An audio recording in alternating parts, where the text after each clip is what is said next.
J'étais en train d'arriver à Toulouse hier, il était en train de se poser, j'ai failli avoir accident. Je regardais tellement c'est beau.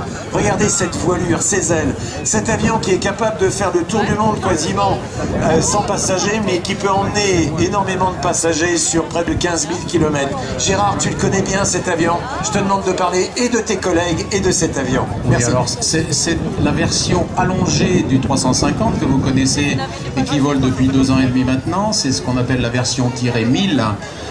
Donc avec une masse maxi au décollage de 311 tonnes. Aujourd'hui, vous allez voir, c'est une version vraiment allongée. On a l'impression de voir un long cigare avec 2 gros moteurs. Il a actuellement le train sorti. Vous verrez aussi que la différence par rapport à un avion classique, c'est qu'il a 3 trains de 2 roues sur chaque train d'atterrissage. Vous allez voir, il a 6 roues par train, par côté.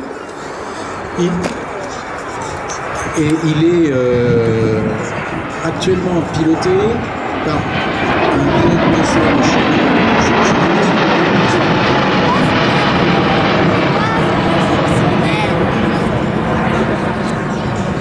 Alors aux commandes actuellement, c'est Hugues van der Stichel qui est pilote d'essai, qui a fait bien sûr le programme 380, le programme 350, qui maintenant est un petit peu leader sur le programme -1000. À droite, c'est Olivier Phalippou, un ancien de l'armée de l'air, pilote d'essai également. Au centre, entre les 2 pilotes, donc le petit Jésus, puisqu'il était entre l'âne et le bœuf, c'est Ludovic Girard, qui est un mécanicien navigant formé maison chez Airbus. Et il est arrivé de côté. Pour propulser un avion de 311 tonnes, c'est suffisant, mais c'est énorme. C'est comme ça. D'accord. Voilà, on le voit là dans une configuration, les volets un petit peu sortis, en basse vitesse. Voilà, on peut admirer la grâce de cet avion.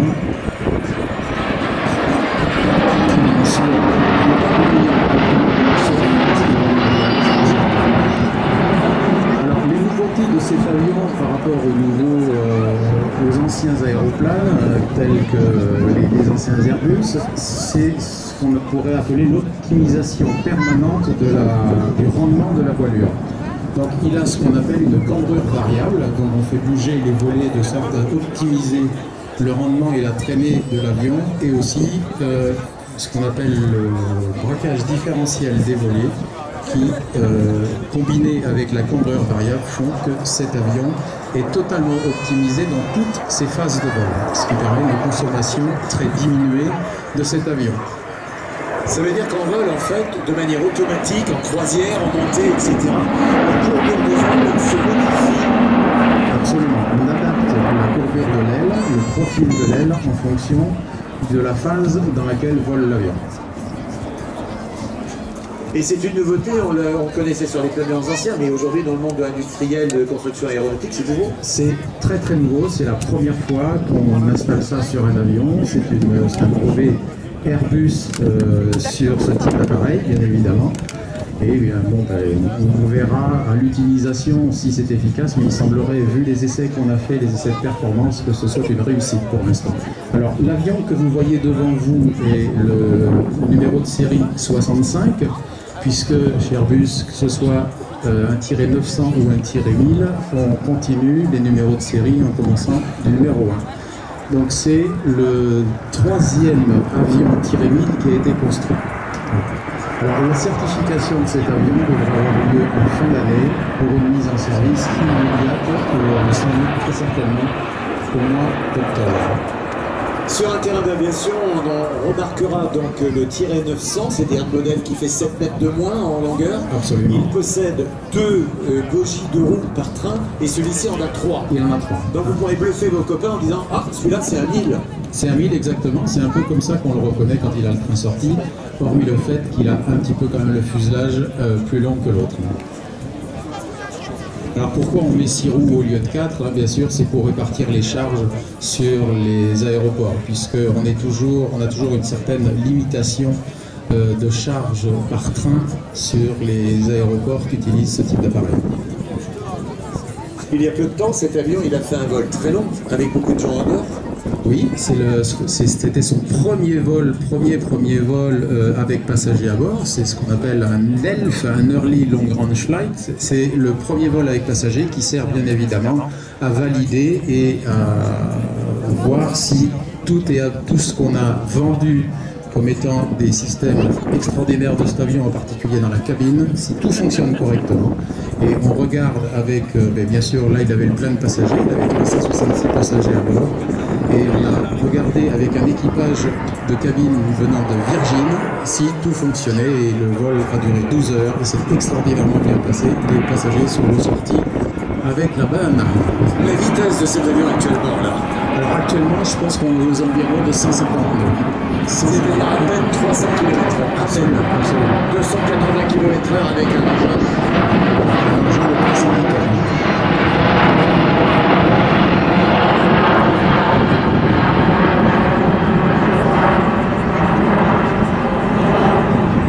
Existe-t-il sur cet avion la même chose que sur l'Airbus A380, c'est-à-dire la balade des ailerons? Oui, exactement. Ce qu'on appelle la valse des ailerons existe aussi sur cet avion, puisque ça aussi c'est un brevet Airbus. En fait, l'avion détecte les turbulences en amont avec les sondes d'incidence qui sont dans le nez, et les commandes de vol sont là pour corriger et amortir la turbulence dans laquelle évolue l'avion. Donc c'est d'un point de vue confort, c'est pour ça qu'Airbus est quand même a vraiment la maîtrise du confort passager par rapport à ses concurrents. Alors là, c'est le moment où, à l'intérieur, on pèse beaucoup moins lourd. Là, c'est le moment où les dames prennent la balance et se posent dessus. On va peser 5 kilos, parce qu'on est en apesanteur dans ces phases-là. Alors, on n'est pas tout à fait en apesanteur, mais on est effectivement on est à 0,5 G, c'est-à-dire la moitié, vous pesez la moitié de votre poids. C'est une manœuvre qui s'appelle la cloche, et qu'on effectue depuis très longtemps avec nos Airbus en démonstration, et qui montre un petit peu les capacités opérationnelles et les qualités de vol de cet appareil. Sur l'arrière de l'avion, il y a un tissage. Ça représente quoi? Alors le tissage que vous voyez, c'est pour représenter le matériau dans lequel est fabriqué cet avion. C'est pour ça qu'on surnomme un petit peu l'avion en plastique. L'avion est en carbone. Il a plus de 60% de carbone pour sa construction et sa structure. Donc le fuselage est en carbone, une grande partie des ailes sont en carbone, toute la queue est en carbone, et donc c'est évidemment un gain de poids phénoménal par rapport à des avions tout métalliques. Mesdames, messieurs, pour une photographie, c'est maintenant, ça s'appelle un passage à l'anglaise, et pourtant cet avion il est européen, c'est une réussite. Michel Drucker à côté est en train d'admirer, comme nous tous, comme tous les passionnés, tous les gens de sa famille aéronautique. Incroyable. Oui, virage incroyable pour un avion. Disons qu'on a, grâce aux commandes de vol électriques, depuis l'A320, on est capable de faire virer ces avions jusqu'à... On a une limitation évidemment de domaine de vol, et on peut virer jusqu'à 67 degrés sans que l'avion, en fait en lâchant le manche, on met l'avion dans une position et l'avion y reste. Ce sont des avions qui sont vraiment stables. Et deuxième chose, c'est le silence, cet avion. Oui, alors bon, on est assujetti. On entend quand il remet les gaz, mais s'il passe en vitesse normale, on n'entend pas. On n'entend pas. Et pourtant avec 50 tonnes de poussée de chaque côté. Donc, et comment on est arrivé à ce résultat? Alors c'est la grosseur de ces moteurs, hein, ce sont des moteurs à ce qu'on appelle à haut bypass ratio. C'est les mêmes moteurs qu'il y a sur le 380? Alors ceux du 380 sont légèrement moins puissants que mais c'est Rolls-Royce. Mais c'est Rolls-Royce, voilà. Ce sont des moteurs Rolls-Royce. Alors ce qui fait la poussée sur un avion comme celui-ci,